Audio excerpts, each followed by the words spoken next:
சுவாமி, மூளையில் பெரிய கட்டி வந்துருச்சிங்க. டாக்டர் இனிமேல் பிழைக்க மாட்டேன்னு சொல்லிட்டாரு.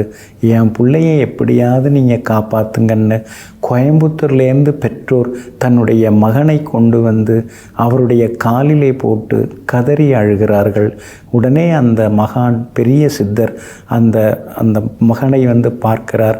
பார்த்து அந்த கட்டியை எப்படி குணப்படுத்துவது என்று சில நிமிடங்கள் கண்ணை மூடிக்கொண்டு தியானத்திலே மூழ்குகிறார்.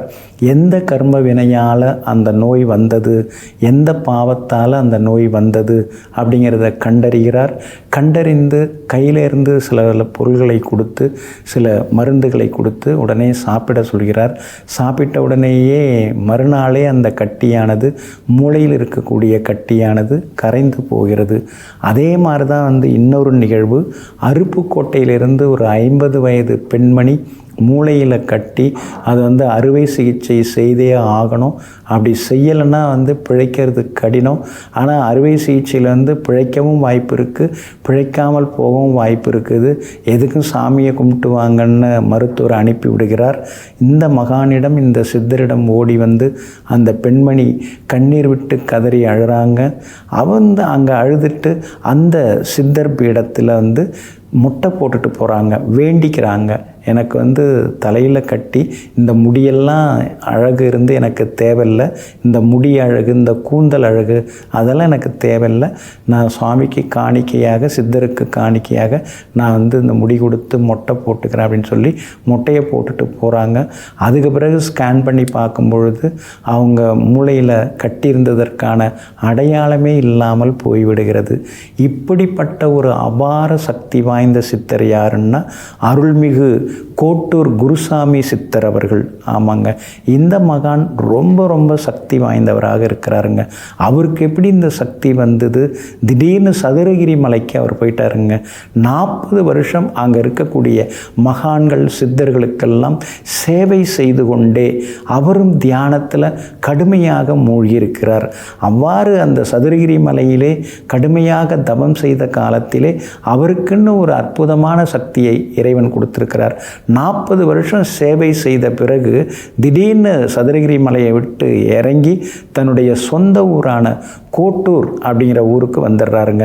அங்கே ஒரு சின்ன குடிசை போட்டுக்கிட்டு அந்த குடிசையில் எப்போ பார்த்தாலும் தவம் தவம் தவம், அதாவது அன்னம் ஆகாரம் இல்லாமல் எப்போ பார்த்தாலும் தவம் இருக்க ஆரம்பித்தார். இதை பார்த்துட்டு சுற்றி வட்டாரங்களில் இருக்கக்கூடிய மக்கள்லாம் ஓடி அவரை வணங்க ஆரம்பித்தாங்க. அருள்வாக்கு சொல்ல ஆரம்பித்தார். உனக்கு இது நடக்கும், அது நடக்கும் அப்படின்னு சொன்னார். அவர் சொன்னதெல்லாம் பலிக்க ஆரம்பிச்சது. காட்டுத்தீ மாதிரி அந்த செய்தியெல்லாம் எல்லாருக்கும் பரவச்சு எல்லாரும் வர ஆரம்பிச்சிட்டாங்க. 100கணக்கில் வந்தவங்க 1000கணக்கில் ஒவ்வொரு நாளும் வர ஆரம்பித்தாங்க.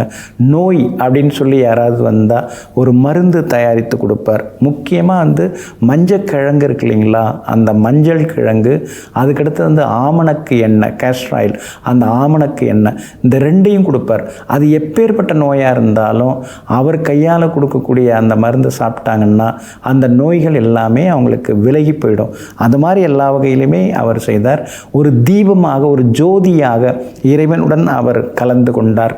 செவ்வாய்க்கிழமை, வெள்ளிக்கிழமை, ஞாயிற்றுக்கிழமை இந்த 3 கிழமைகளில் போனீங்கன்னா கடுமையான கூட்டம், மக்கள் கூட்டம் அப்படியே அலமோதும். இந்த மகானுடைய ஜீவசமாதியில் இன்றைக்கும் அவர் ஏற்றிய அந்த அணையா விளக்கு இன்றைக்கும் எரிந்து கொண்டிருக்கிறது.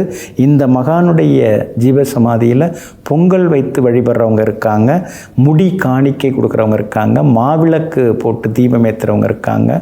அப்படிப்பட்ட மிகப்பெரிய மகான் கோட்டூர் ஸ்ரீ குருசாமி சித்தர். இந்த மகானுடைய ஜீவசமாதி எங்கே இருக்குன்னா அருப்புக்கோட்டையிலேருந்தும் போகலாம், சிவகாசியிலேருந்தும் போகலாம். 25 கிலோமீட்டர் தூரத்தில் இந்த கோட்டூர் அப்படிங்கிற ஊர் அமைஞ்சிருக்குது. விருதுநகர் மாவட்டத்தில் இருக்குது. நேரம் கிடைக்கிறப்ப நீங்களும் போங்க. நோய்கள் விலகும், பாவங்கள் விலகும், கர்ம வினைகள், ஊழ்வினைகள் எல்லாமே விலகி குடும்பத்திலேயும் மனசிலேயும் சந்தோஷம் தழைப்பதற்கு கோட்டூர் ஸ்ரீ குருசாமி சித்தர் சுவாமிகளை சென்று தரிசனம் செய்யுங்கள். எல்லா நன்மைகளையும் பெறுங்கள்.